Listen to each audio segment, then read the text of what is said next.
اللہ تعالیٰ نے امت مسلمہ کو رمضان المبارک جیسا بابرکت مہینہ عطا کیا اور اس مہینے کے روزے رکھنے کا حکم بھی دیا، اور تاریخ اسلام کے مطالعے سے معلوم ہوتا ہے کہ رمضان المبارک مسلمانوں کی سربلندی اور فتح کا مہینہ ہے۔ اس ماہ مقدس میں فتوحات کا پرچم بلند رہا اور اللہ نے اپنے مومن بندوں کو فتح و کامرانی سے نوازا۔ رمضان المبارک کی مناسبت سے ہم اس سیریز میں کچھ اہم واقعات کے بارے میں بات کریں گے جو رمضان کے مہینے میں پیش آئے۔ 17 رمضان المبارک 2 ہجری میں مسلمانوں اور کفار کے درمیان ایک فیصلہ کن جنگ ہوئی، جس میں اللہ تعالیٰ نے مسلمانوں کی مدد کے لیے اپنے فرشتوں کو بھیجا، اور اس جنگ میں مسلمانوں کو فتح حاصل ہوئی۔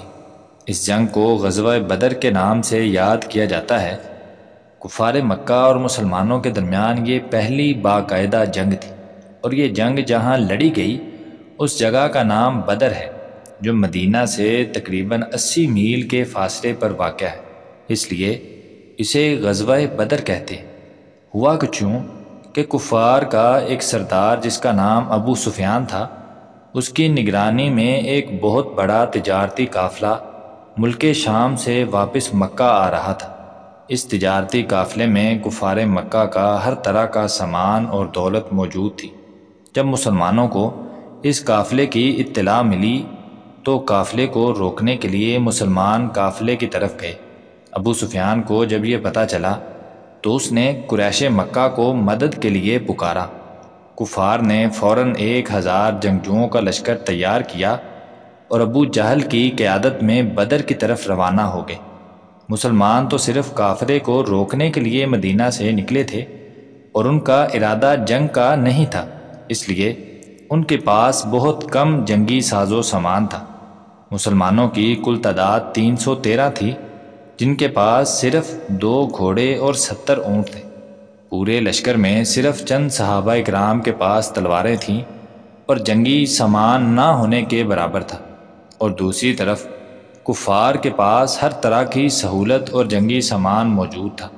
جنگ سے ایک رات پہلے حضور صلی اللہ علیہ وسلم نے اللہ کے حضور دعائیں کی، اے اللہ ہماری مدد فرما، اگر آج تیرا نام لینے والے یہ مٹھی بھر سپاہی ختم ہو گئے تو تیرا نام لینے والا کوئی باقی نہیں رہے گا، اے اللہ ہمیں فتح عطا فرما۔ پھر جب صبح ہوئی تو مسلمانوں اور کفار کی صفیں آمنے سامنے تھیں۔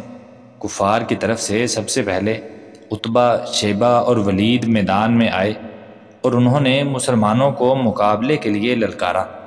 مسلمانوں کی طرف سے حضرت علی، حضرت حمزہ اور حضرت عبیدہ رضی اللہ تعالیٰ عنہما مقابلے کے لیے آئے اور ان تینوں کافروں کو مار دیا۔ اس کے بعد عام لڑائی شروع ہو گئی اور مسلمان بڑی بہادری کے ساتھ لڑے، اور اللہ نے مسلمانوں کی مدد کے لیے فرشتے بھیج دیے۔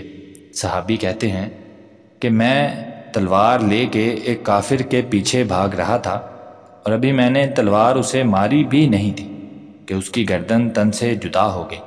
حضور صلی اللہ علیہ وسلم نے فرمایا، اس کافر کو فرشتے نے مارا تھا، اور اس جنگ میں کافروں کے بڑے بڑے سردار مارے گئے اور کئی کافر میدان چھوڑ کر بھاگ گئے۔ 70 کافر مارے گئے اور 70 ہی قیدی بنا لیے گئے، اور مسلمانوں میں سے صرف 14 صحابہ کرام نے جام شہادت نوش کیا۔ اس طرح مسلمانوں نے حق و باطل کا یہ پہلا معرکہ فتح کر لیا اور کفار کو شکست ہوئی۔